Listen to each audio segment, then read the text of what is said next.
అంశం ఏంటంటే అసలు గ్రూప్ 1 అంటే ఏంటి, అంటే ఈ గ్రూప్ 1 అనేది ఎందుకు చాలా ముఖ్యమైన పాత్ర పోషిస్తుంది అనేది మనం తెలుసుకుందాం.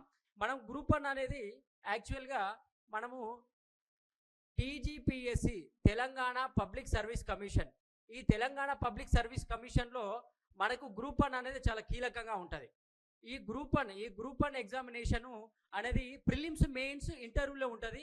యాక్చువల్ ఏమవుతుందంటే 2014 తర్వాత ఇంటర్వ్యూను తీసేసి మనకు ప్రిలిమ్స్ మెయిన్స్ మాత్రమే, ఆ ఎగ్జామినేషన్ మాత్రమే రాష్ట్ర పబ్లిక్ సర్వీస్ కమిషన్ అనేది కండక్ట్ చేయడం జరుగుతుంది.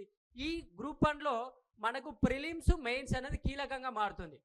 ఈ ప్రిలిమ్స్ మెయిన్స్ మనకి ఇంటర్వ్యూ లేదు కాబట్టి ఈ ప్రిలిమ్స్ మెయిన్స్ మనకు తెలంగాణ రాష్ట్రం ఆవిర్భవించినప్పటి నుంచి మనకు ఒక తెలంగాణ పబ్లిక్ సర్వీస్ కమిషన్ ఒక పరీక్షను మాత్రం నిర్వహించడం జరిగింది.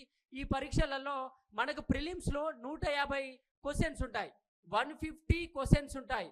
ఈ 150 క్వశ్చన్ అనేది ఒక్కొక్క క్వశ్చన్కు ఒక్కొక్క మార్కు. 150 క్వశ్చన్లో 1 క్వశ్చన్కి 1 మార్క్ ఇంటూ టోటల్ 1 మార్క్, మనకు 1 మార్క్ ఉంటుంది. ఈ 150 మార్క్స్ ప్రిలిమ్స్లో మనకు 14 టాపిక్స్ అనేది సిలబస్గా ఉంది.